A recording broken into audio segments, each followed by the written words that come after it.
Welcome to another exciting episode of the ASAP Elite Podcast. I am your host, Professor Haas, and along with Coach Penn, and we have an exciting episode for you. We got Mr. Reggie Walker, who was an NFL linebacker and now an entrepreneur, and we got an exciting show, guys. I'm ready. I can't tell you the enthusiasm that I have right now. Well, welcome, Reggie. Thank you for joining us today. I appreciate you. Thanks for having me on. So, Reggie, we're super excited to have you on today. There's so much about your story that our audience can truly benefit of.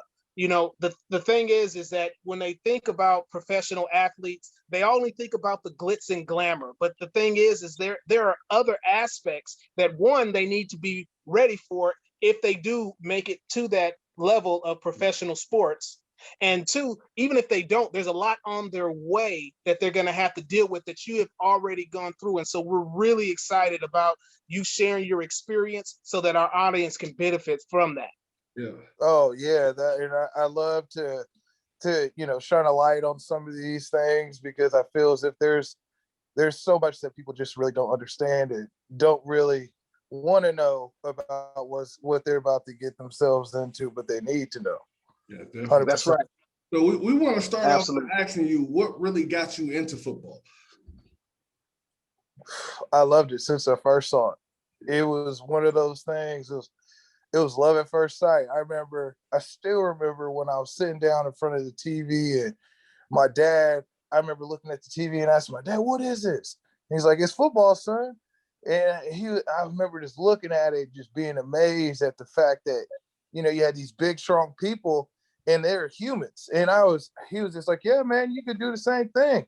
And ever since he kind of said that, it really just, I don't know, I was just hooked. I was hooked in it. It was something I just loved doing. It got me the first time I saw it, man. I think I was five at the time. Hey, I share that. Wow. With you. I share that with you.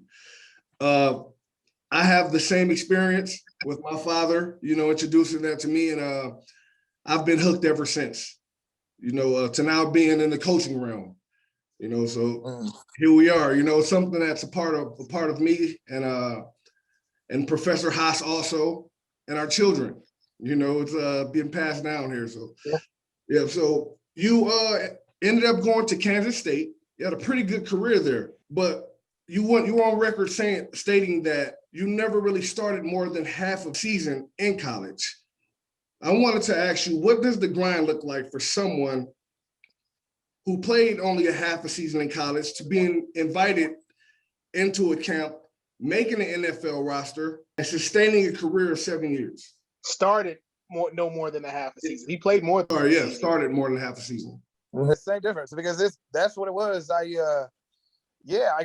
I got put in a situation that a lot of kids get put into, where we had a coaching change. I wasn't one of his recruits, and it was one of those situations where the guy looked at me and whatever popped in his mind, whatever thought that was there, he just didn't like me.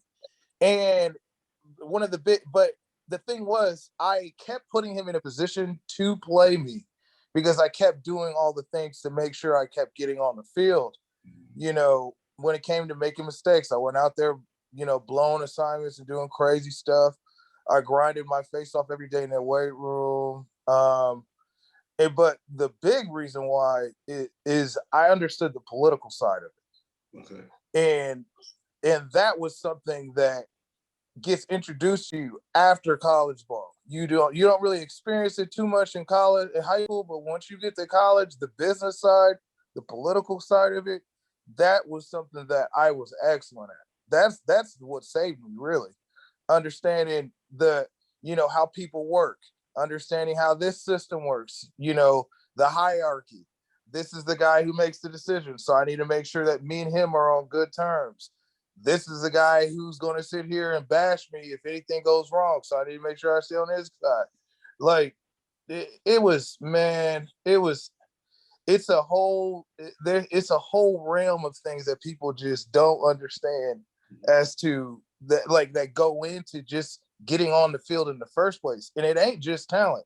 And what I mean too, and it's not kissing ass either.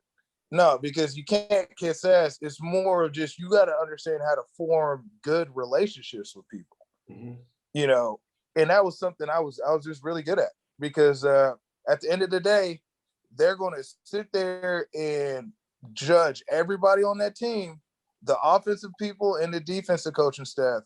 And I understood that the more people I had behind closed doors that were willing to be advocates for me, the better off I was going to be.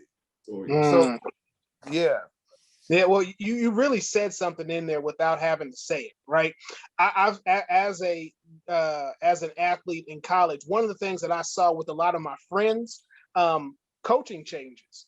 I had friends who were highly recruited. They came there, you know, the sky was going to be the limit, and then the coach left before the season started, and so now they're in a situation where there's a new coach, and they don't get along with the new coach. And now, so they went from someone who had all this promise to someone who really didn't even get on the field. And mm-hmm. So there is a big political process with all of that goes on that, you know, I think athletes, you know, especially, you know, our prep athletes, you know, athletes that hadn't been to college yet, some of them experience it in high school. But one thing I can definitely say, at some point, I'd say at least 60, or I'd say about 50% of all the athletes that go, they're gonna see a head coaching change or position coach change or some type of change that's gonna affect them. And how do you handle that? And then you really went on the political aspect. Man, I tell you what, it's the political aspect that I agree. I believe that was definitely your saving grace, because most people, they don't understand it at the age that you picked it up on it. And when you did that I believe propelled you and prepared you for what was coming ahead. And so that's awesome. Thank you for bringing that out. Yeah, because the fact of the matter is, the environment is just like a job, that my coach is my boss. He has bosses over him, and their bosses got bosses over them. But that's right. It's the same environment, the same, you know, you can't just do whatever you want, however you want to do it. But my thing was, I wanted to be myself, and I wanted to be accepted as myself. And I didn't want to kiss nobody's ass. I didn't want to sit there and suck up to nobody to get from point A to point B. I just knew that the relationships I could cultivate with individuals that were on my side, I really basically like farmed those relationships. I made sure that, you know, I knew coach A, B, C, D, and E are going to have my back, no That's matter right. what this dude says. So, and then I also know I'm not going to give them a reason, because that same mentality, when I got to the NFL, you have to have that, because you give them any type of reason, or even if you're around somebody who's giving them a reason, you're going to be up out of there. And yeah, there's a whole element to there's a whole game within the game that a lot of kids don't really understand about things. Mm-hmm. All right, now you said something. You're on record. Oh, sorry, go ahead. You're on record for saying how you use football as an outlet for your frustrations and different things like that. Also, when you were having the trepidation and the trouble with the new coaching staff, and how you couldn't wait to get out on the field to take that out. I understand that. So many people do also, especially ball players who have no outlet for that frustration and anger that may be built up, you know, from daily life. Can you expound on how that may have affected your career also in a positive note? Oh yeah, it definitely, it affected me in both ways. Because the thing was, you know, growing up, being mentally abused, physically abused, sexually abused, and not really being able to communicate what was going on internally, I solely was using football, and then going through that situation in college where they're basically trying to do anything to get you up out of there every day. My coach really, he put it on himself to try to get me to quit every single day I was there for 3 years, every day, no lie. And using football as this outlet, it saved me in a lot of ways, not just my career, but just it was that outlet that I needed to just get all these feelings out, get all these emotions out. And I was really good at channeling that into the field, on the field, in a positive, controlled way. Yeah. Because, man, you play ball and anger helps. Anger helps. Intensity helps. It's a physical game. It's a violent game. It's the most violent game on earth. And a violent individual needs to play. And I was very violent, to vent in other ways, to get your emotions out in other ways, to see what other things you could possibly do besides play ball. It can get bad real quick. And unfortunately, there's a lot of friends I had, teammates, where, man, they went through it because they never gave themselves that time. So you need to do it as early as you possibly can. Well, Reggie, speaking from my experience, in a lot of cases is we don't know how, or we don't recognize it, that we have an issue because of the environment that we were brought up in, and going into a new controlled environment, when you're expected to do one thing and go to class. You get what I'm saying? So like I said, that's a big thing, recognition of it. No, you brought up a great point, because that is the fact of the matter is most people just don't know how to do it. But the thing is, literally sitting back and looking at your life like a movie, really taking your emotions out of it, taking your feelings, taking your thoughts at it, and just really looking at things for what they are, both sides of it. Both sides, not just, oh man, this is just good, I'm moving on. Oh, this situation's just bad, just moving on.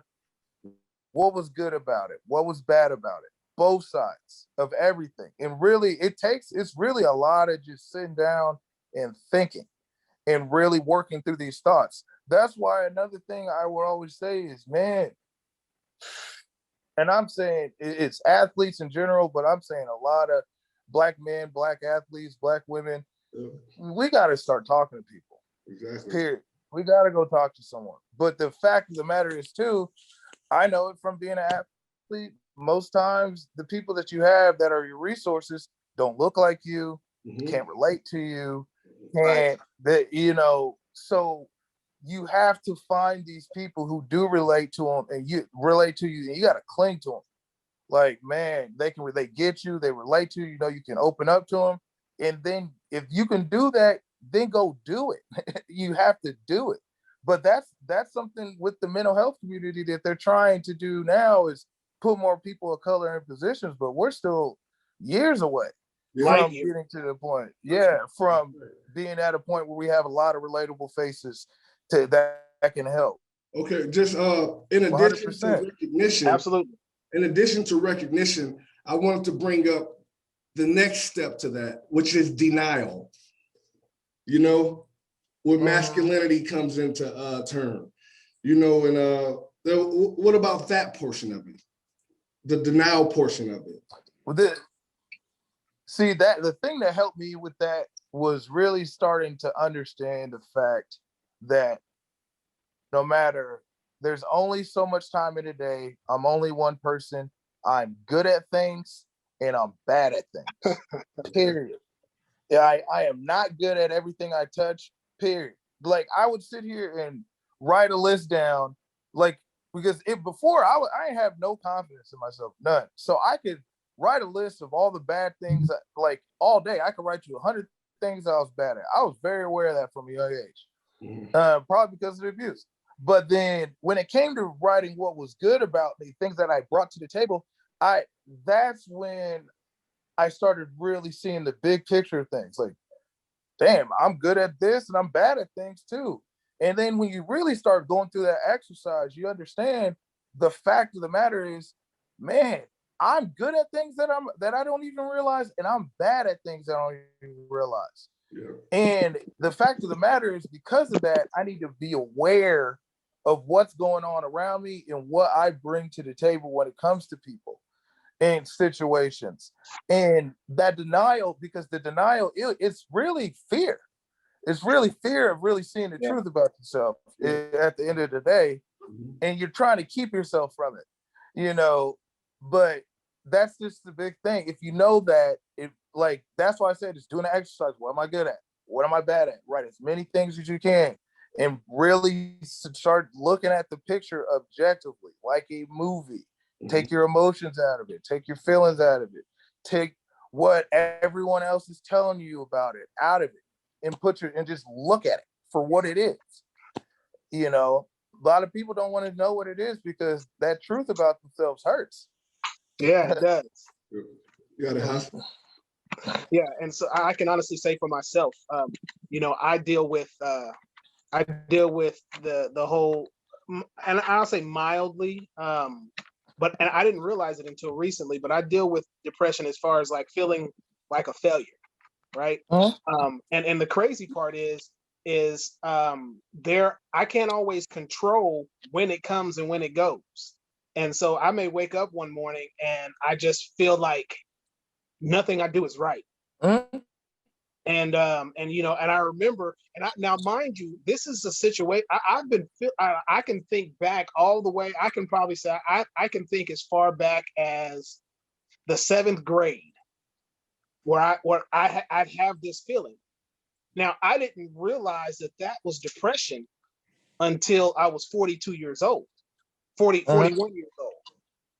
And so the thing is, and the crazy part about that is when I realized that this was depression, and and it seemed like because I remember because I actually I was speaking with a therapist, and what happened was I was having sleeping issues because I also was diagnosed with sleep apnea, and so in those visits, it was brought out that okay, he deals with mild depression, and I remember seeing that on my the summary for my doctor's visit. I was like, what, man, whatever. So I mentioned it to the therapist that I was talking to at the time, and I said, do I show signs of depression? And she was just like, well, yeah. And then I was like, oh, okay. I didn't. And then I asked my wife. And my wife is a nurse, and so she's trained to notice those things. And so I asked her, and she was just like, can we talk about something that's not so heavy? And that gave me the answer that I needed. But the thing is once I found out that was depression, it only depressed me a little more because I was like, wait a minute, I'm usually the guy that's supposed to have it together, right? I'm the one that's not supposed to be depressed. I help people that are depressed, folks that are feeling a little down. I'm the motivator. How am I depressed? And so that depressed me. So, but it wasn't until, and you said it when I was I sat in it, right? I sat in it and I understood that, okay, well, listen, whether it's supposed to be me or not, it is. Yeah. And so I'm gonna, so the thing is now I'm gonna deal with it. And one of the things that you said that really is gonna help me is like you talked about going on walks. And I was like, you know what? I think I'm gonna do that and just think about nothing. Or just really just takes time to be with myself, and I don't do that now, but it also helps with the cardio and stuff like that. But riding my bike, taking a walk, doing that every day. And I was just like, so when you said that, I was just like, man, I can't wait to thank you. So thank you. I couldn't wait till we did the interview. Yeah. No, I appreciate that. No, you really did too. You really did something that was just really well. Like, your wife, she'll tell you how it is, right? Yeah. Yeah. You got to surround yourself with people who will tell you how it is, will not sugarcoat it for you, will not sit there and tell you you're doing everything good, or vice versa, tell you you're doing everything bad. Will just tell you what it is, and those people are the ones who save me, not the people telling me all the good stuff or people telling me all the bad stuff. People tell me what was actually going on. But going on the walks, being with yourself, it is necessary. It is necessary out here. You need that time. People need to give themselves that time. But I wouldn't even, but what you also said too that stuck out to me was, I think it made me start thinking that, man, people a lot of people think, because I was just like you too, just like that. I was always out in my family. I was one who brought everybody else up. I don't have any problems. I don't, nothing bothering me. I'm good. But the thing that really got me out of that thinking was like, man, like, have you, like, bro, this is life. It's real out here. It's real. Like, if you're not feeling sad about something or angry or upset about something, like, it's not realistic. Yeah. Like, you're going to be down. It's going to have, shit's going to upset you, period. But can't get around it. Yeah, and then stuff's going to happen sometimes that's going to really get you. No matter how strong you are, no matter how tough you are, it don't matter. Like, you know, I talk about a lot of stuff I talk about, and I can talk about it this way because I've gone through the process of sitting with myself, and I've done therapy, and I've done a lot of talking on this, so it's not an issue to me at this point. But you know, a lot of men really feel like it's strong for me to hold all this in and just deal with it, instead of understanding that me being vulnerable and being okay to say this is happening, and yeah, I'm still cool, like I'm good, yeah, still saying me. You know, they don't understand the strength that's in that, and the strength that it gives you. Like, at this point, there's nothing that, like, I've said this story, I've told everybody what happened to me so many times. It does nothing to me. It does nothing. Like, it doesn't, I don't get excited for it. I don't feel down about it. My stomach don't turn. My heart don't feel any type of way. Like, I have no barriers. And that's why I speak about this, because I'm trying to make sure that as many people as I can not only heal from this stuff, but understand, after you heal from this, you don't understand the strength it gives you to just be yourself for whatever you are. And especially in our community, there's not enough of that. There's a lot of holding it in. There's a lot of putting that face on. You know what? I wanted to bring this to your attention and ask for direction for those in the inner city who may not have access to a therapist. That's another big thing. There's no one to talk to on that note, because of the dynamics of the environment. And I never thought of this also, but that also may aid to current situations in inner city, neighborhoods. What advice would you have to those that don't have that? 100%. Yeah. See, the thing that I realized when I was talking to therapists was the point of the whole thing is you just need to talk to someone. And the fact of the matter is, therapy helped, but the thing that really helped me was when I talked to someone that could relate to me. And while you're in the hood, you're surrounded by people who are in the same circumstances as you. Exactly. And I understand there's a lot of people you don't trust in the hood. I'm from the hood. But there's people there that you do trust and you can talk to, that you can go to them and tell them what's going on, and they're not going to just throw you under the bus. But the thing is, you got to talk about your emotions, and it's something that, like, talk about your emotions, talk like, man, that made me feel some type of way, but actually just saying it to a relatable person. You have them in the hood, but it's because the thing is too about, I don't want to make it seem like I'm bashing therapy, but because it's needed in its own right. But the people that are going to help you the most are going to be those relatable people, 100%. The people who get it, who can really understand you. They've lived what you've done. They've been in the same environment as you. They know how it feels to kind of, be a Black man or a woman or whatever. They get it. But the other thing that really got me too, man, I've never had a mentor until recently. I've never had really that, like, my parents were great parents, but I felt as if because of what I wanted to do with football and my career and life, the person I was looking for in reality was a type of mentor. And I couldn't find that. So what I had to do was I took, everybody has something that they're good at, and I would basically see what they're good at, and I would just take it from them. Like this, I want to be kind like this person. I want to be strong like this person. I want to be open like this person. I created myself from all the people around me, the best qualities of everyone that was around me, not the worst. Sweet. Because I wanted to get out of this situation. And that's why when they're talking about, you hear all these like motivational things like success is a mindset, winning is a mindset, blah, blah, blah. It's a mindset. The fact of the matter is it is a mindset. But they don't tell you how to actually build a mindset, how to do it. And the thing is, it's the consistent, I want this quality. I want this about me. So I'm going to consistently embed that into myself with the consistent effort of trying to embed it in myself. I want to be strong, so I'm going to practice it. I'm going to practice being strong until I'm strong. I want to be open, so I'm going to practice being open until I can just be open. Then that was so in a way, I had to be my own mentor getting out of it. And when it came to talking to people, luckily, when I got okay with saying what happened, it was about my 6th year in the league. And I had people that I could relate to, other football players, and I opened up to them. I did it. I was scared to at first, but I just did it.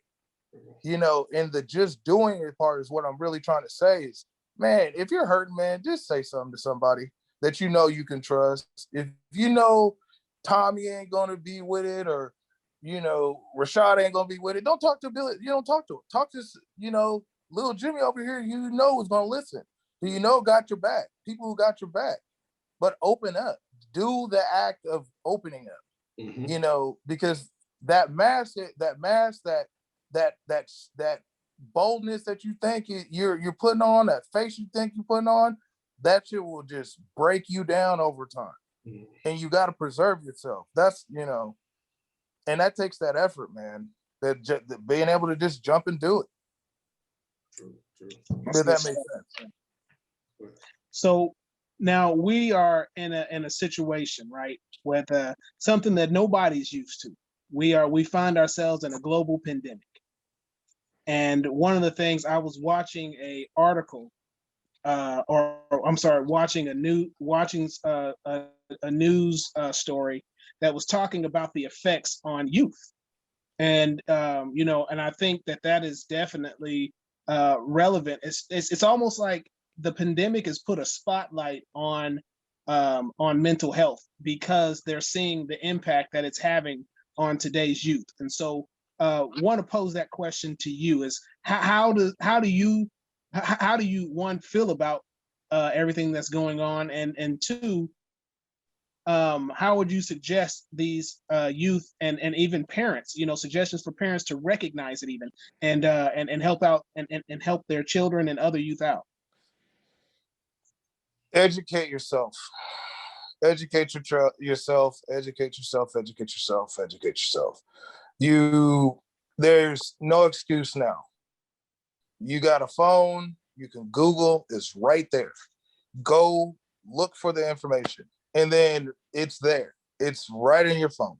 There's so many means of relieving yourself from a lot of these situations that's going on with education, with all the online services.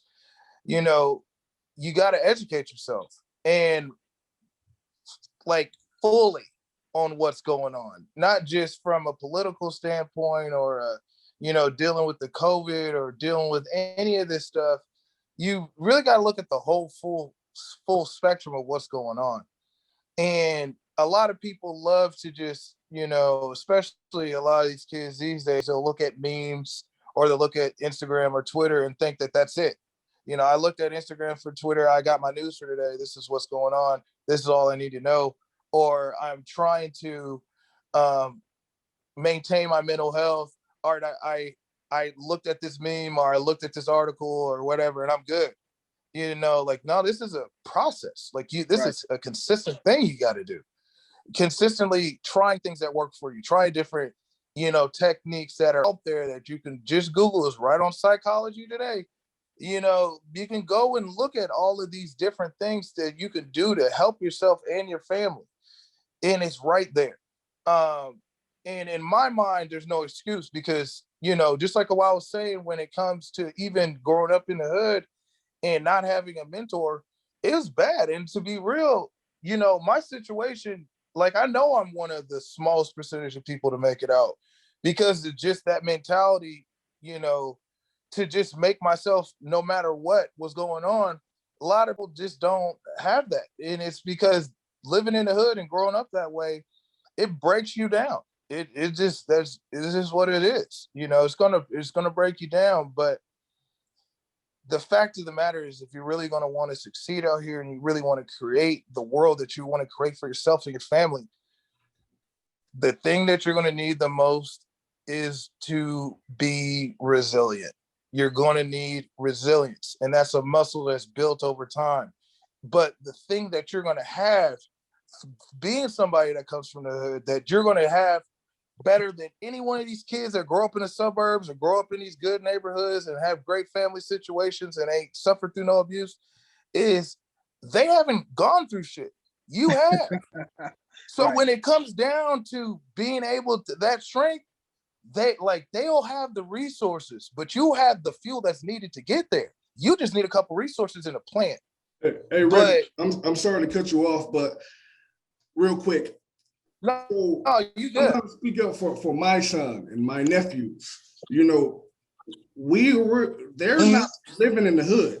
You know, so it's a different vibe that they have because it's proven, and it's the data states that the lack of social interaction and with online schooling can add a different aspect to the mental health, you know. Very true.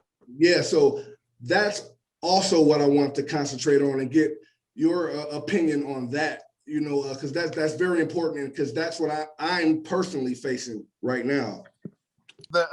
Like dealing with this stuff nowadays, I'm in the same thing. As far as just, you know, kids wanting to be out and they can't. And so we try to get them as many activities as possible. But really dealing with that, we're trying to do the best thing that I would sit there and say is really be patient with your kids, because it's bad for everybody right now. And patience, that's been the thing that's really saved our family, because I would say, just like anybody else, we had our ups and downs with it, and people getting sick and tired of seeing each other, and kids flipping out because they can't see their friends, and you want them to see your friends, but it's just patience. But what we really made a point during this time to do is we made sure that we was just there for one another. Like I instead of, because I'm the disciplinarian in the family, so I'm coming down. But what I had to do is really lay off and kind of have a little bit more compassion with what's going on. Like, man, this is bad. Like this is bad for everybody. Like, I can't be coming down on them like this every day. You know, it ain't good for me, it ain't good for them, you know, and that patience was the key to it. And then honestly, the understanding that with these devices, they tell, you know, they say how bad they are, and they are bad, but when you're in a situation where this kid wants to talk to their friends, and this is the only way they're going to talk to their friends, you got to let them talk to their friends sometimes. Like, I ain't all the time, every day, 24/7, no, but having that time to let them just interact with someone else besides you or your wife or their brothers and sisters, that's good, and it's needed. Like, they don't talk about, you know, the good side to this. And like with anything that's in our reality, everything has a good side to it and a bad side. That's right. You know, and that's just the thing. It's just that patience, and really just giving them time to just go and spend time with their friends. And if they're going to be on their friend, to talk on on a device for an hour or two, you know, as long as they ain't doing it 24/7, you know, be cool with it. Like, you got to understand, they're feeling this stuff too. So that's what we try to do in the house. You know, just not get overboard with it. Well, you know exactly, you know, the environment that I'm in right now for living in Arizona for 6 years. I'm in the East Valley right now, out in Chandler. Oh, yeah, I used to live in Chandler. Yeah. So that's where I am right here. So you know exactly what the interaction of everything, with everybody spread out, how it could be for a kid that's just locked in the house here. So especially not being from here. So I appreciate that insight that you just gave, because that's very relevant. It's something that I can use right now. Yeah. Oh yeah, because they're gonna drive you crazy now. Oh, for sure. Yeah, they're gonna drive you crazy. Try to do, and I was trying to make a game out of everything, but then you just start running out of stuff to do, and then you just come to reality. Like, man, you're gonna be on this iPad today. Oh, yeah, I'm gonna give you some time. Like, you go play them video games. Dad got to sit here and take a breather. Like, like I'm very aware. I don't let myself get overwhelmed with nothing. Like, not at this point. Like, if I'm feeling it, I'm like, you can go over there. I'm gonna go over here. We're gonna have our space. I got a hammock in the backyard. I'm gonna go swing away. Leave me alone. You really brought something out, because I know for me, I'm sitting here and I'm thinking about some of the rules, right? Because what do we want to do as humans? We want to keep everything as routine as possible. We don't want anything to have to change. And so what you just brought out in this and in the conversation with Coach Penn is that, things got to change. Nobody's used to this. It's difficult for everybody, and it makes me think about, because I will say, what we typically do is that we don't let the boys play with their electronics during the school week, but we let them play as much as they want on the weekends and things like that. And I'm so like, okay, well, maybe we can ease up on that a little bit. Maybe we give them like an hour or something a day, but it's understanding that when I think here what happened is that we fight so hard to keep things normal, that when something abnormal happens, we go at it with the things that we do normally, and it doesn't work. And so what you said really kind of helped me, and I hope that any parent who's listening took that to heart, because I know me as a parent of a teenager, and a parent of a 9-year-old who tells me almost a teenager, because he's almost double digits, but that's a whole nother story. We got to, the things that people say are typically bad is actually, in this particular time, it's actually moved more towards the good side of the scale. Yep. Because how I think at first everybody was like, all right, we're gonna be in this house, we're gonna get on a routine, we're gonna do things like blank, blank, blank, blank, blank. You did that for a while, and even if you stayed on it after a while, you started going crazy with the schedule, because you're just like, all right, I only planned for this to be lasting for a little bit of time. Now it's been month 1, 2, and then you start getting out of the fact that you're human, and you only have so much to give. And if I'm over here, I know I'm not doing good. And some of those days I wasn't doing good, I would go, instead of going on a one walk in the morning or a walk at night, I was taking like 4 or 5 walks. I was making sure that, because the thing is, as a parent, you got to have your cup as full as you can so you can pour into them. And if your cup's dry, you can't give it to them, and then they're gonna be flipping out, and things gonna blow up in the house, and you have all these issues.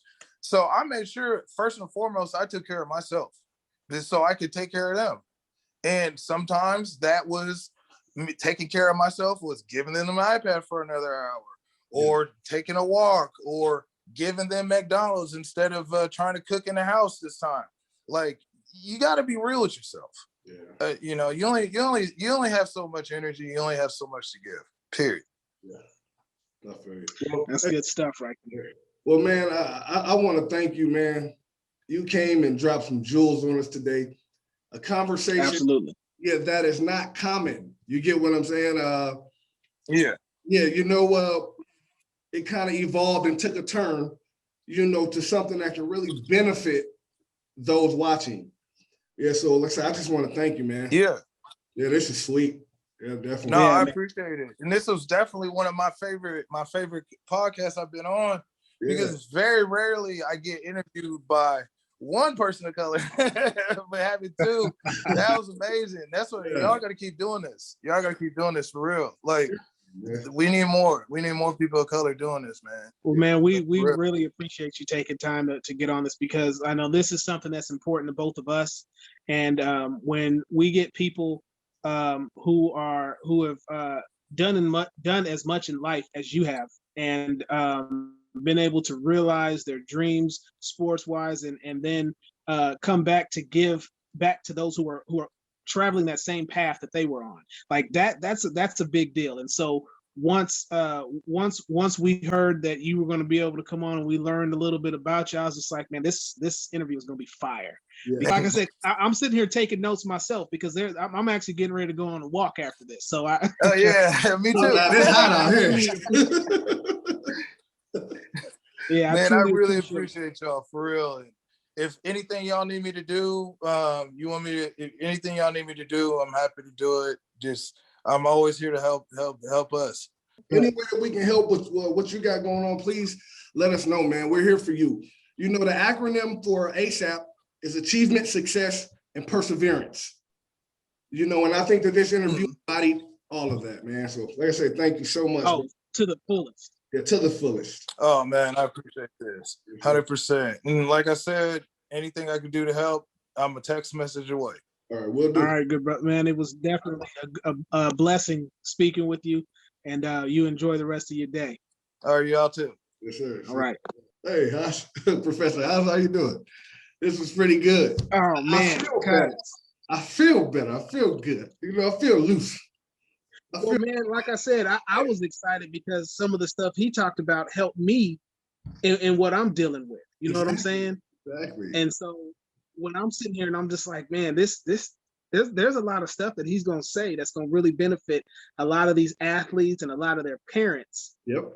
In this particular segment. So I really hope that people were focusing in on what he was saying, because that conversation, man, that conversation is going to help a lot of people out. You know, it went from helping the athletes and the parents of athletes to helping the common man, you know, just the one athlete, you know, the one that's just getting up to go to work every day, you know, it was beneficial overall. Absolutely. And that's what ASAP Elite has been blessed with to bring to our audience, you know, so. That's right. Yeah, man, I couldn't be more thankful for that, you know.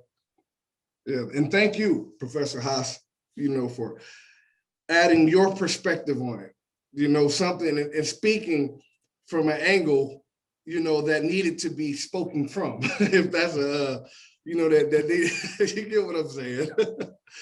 Yeah, but absolutely, man. Listen, I think we make a good team, because just having both aspects in there, I think people either see it one way or the other. But I think that we found a way to really kind of combine those two aspects and really put out a good product that people can use to benefit their lives. Right? We're trying to help people build a blueprint. Yes. And when you're trying to build a blueprint, you got to have it all. You just can't have part of it. Definitely. Definitely. I mean, at the same time, I was blessed to hear advice from someone, you know, from someone who I get my advice from, you know. Yeah, so seeing it from your angle, seeing what you may be dealing with, you know, for me, having someone like yourself to go to all the time, you know, and opening my eyes to what you may be going through as the recipient of my troubles and my, you know, my worries. You know, no, that's good stuff, man. Coach Bean, like I said, I think that was another amazing show. Sure was. It sure was. Yes, sir. Thank you, man. As we conclude another episode of ASAP Elite Podcast, Mr. Reggie Walker, thank you for joining the family. Now you're a part. Thank you. Yeah, you are now and forever a part of the ASAP Elite Podcast family, and we appreciate everything you are. But like I said, you family now, bro. Yeah, definitely, Mr. Reggie Walker. All right. Thanks a lot. All right. I don't know. All right.